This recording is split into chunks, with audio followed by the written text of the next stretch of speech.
Warning: this video may include profanity or crude language. Viewer discretion is advised.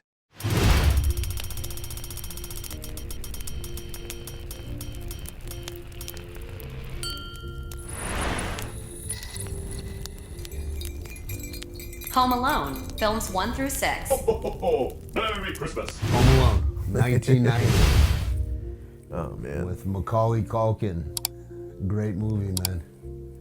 Coincidentally, a Christmas. It is a Christmas movie. It's 100% a Christmas movie, all three of them. All like five, even though only the first three, in my opinion, count. But, like, I haven't even watched those ones yet this year. You know that? No, neither have I. But, like, it's one of those you have to, it's the week of Christmas.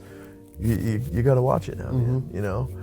You sit down and think to yourself, well, which movie do I actually want to watch this year for Christmas?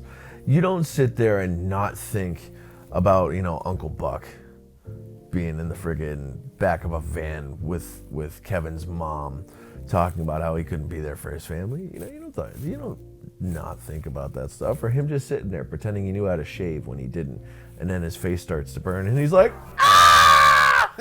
You know? Like, it just seems like that, man. That movie's friggin' iconic. And his one-liners for a kid his age in that movie were phenomenal, dude. Phenomenal. Like, even like the little like sarcastic, douchey stuff he says, man. Like, I love it when, like, obviously at this point in the movie, the family's all already out of the house and they already forgotten about him and all that. And he sits there and he walks into his brother's room and he's like, Spud, I'm in your room. Better come get me. I did that. I'm the youngest of like 9 kids, dude. I have 6 older brothers. So whenever my brother wasn't home, even though I shared a room with him, I would always go over to his side, lay in his bed and do something stupid, you know, like mess with his like discs in his little folder back when people had that, you know. Sit there and start flipping through everything. All through the their CDs shit. and like the binders. Yeah, man. Yeah. Taking little like stickers he had put on a book or something, taking them off and putting them on my bed frame. What do you think is the best scene in that movie? Because there's so many great scenes where he's punking the robbers. I like when he sets Joe Pesci's head on fire. Dude, and he's walking on the ice, dude, and they're all slipping down the stairs.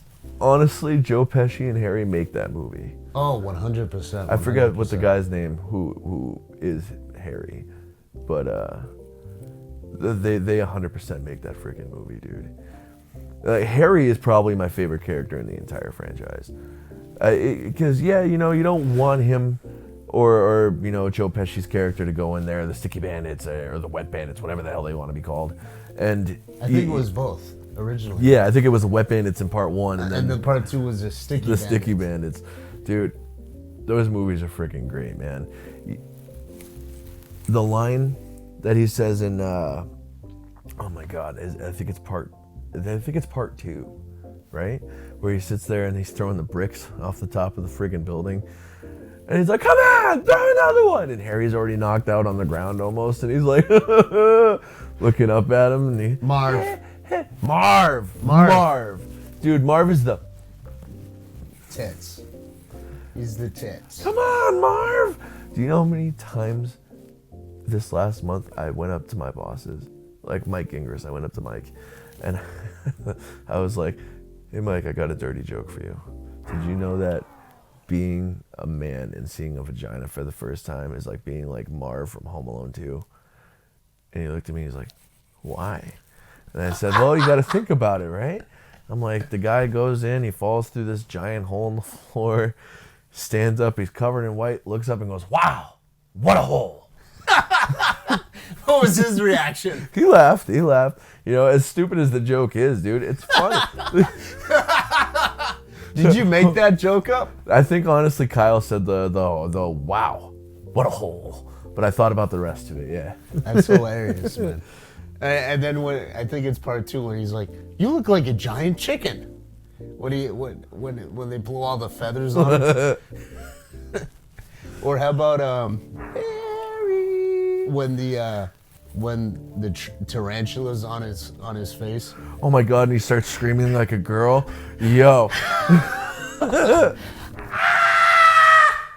It's like his voice is breaking too. It's like Yeah, he's so you can tell that he blew the audio equipment. Oh They my had to like bring the audio levels down in post production. There's another part of that too where he's like stuck in the basement before he tries to get out, and he's like touching he touches the outlet that's attached to the friggin' washing machine, and he's like starts getting electrocuted. There's like another fucked up joke that goes with that where everybody's like, oh, this is what it looks like when you come, and it just goes into a like video of him going from skeleton back to friggin' like his parents just like, ah! Yeah. What about 3? I've never seen 3, so like indulge me. Oh, dude, I think 3's a good movie. So basically, the plot of that one is Scarlett Johansson's in it, right? She's the older sister, yeah. Dude, that movie's good. Really? It's just different. So instead of having these guys who are just gradually trying to break into your house and waiting until everybody's gone, the family is still there. I think the dad's off. It's been a while since I've seen it. I think the dad's off at like work or something. But the brother's known as a troublemaker. The main character, the little boy in the movie, he's known as a troublemaker, and he always like tells these white lies. But he's also known as like a pansy to his siblings, and they're always making fun of him for it. But he comes across this little like remote control truck, and the chip that's attached to the truck is actually a device that the government's trying to get, because it has this information on it that another country is trying to grab. So these people who are working for the other country, I can't remember exactly like where it is verbatim, try to break into the house just to get this damn little chip, and he won't let him. He figures out what's going on, and he just does the same thing, Home Alone style. He starts setting up booby traps, basically. Like Home Alone is really just like a kid-friendly Saw. It really is, But it's a good movie. I would definitely give it a watch. You really haven't seen it? I've seen bits and pieces, bro, but not in its entirety. I mean, it's not going to be like the equivalent of part 1 and 2, but it's a good film. Is like, Marv and Harry in it, or is it No. totally two different robbers? It's actually like I think it's 3 or 4 robbers. I think it's 3, but they're totally different cast. Still a smoking hot redheaded mom though. Yeah, for sure. And she's in Beetlejuice, coincidentally. Yeah. The mother. There was actually a part 4 Home Alone too. There's like 6 Home Alone movies altogether. Is there really 6 of them? Yeah, because there's Home Alone 1, Home Alone 2, Home Alone 3, the one you were just talking about. There was like a Home Alone 4 that came out in 2001. It wasn't supposed to be a continuation of the first 2? Yeah. It was terrible though. It was terrible.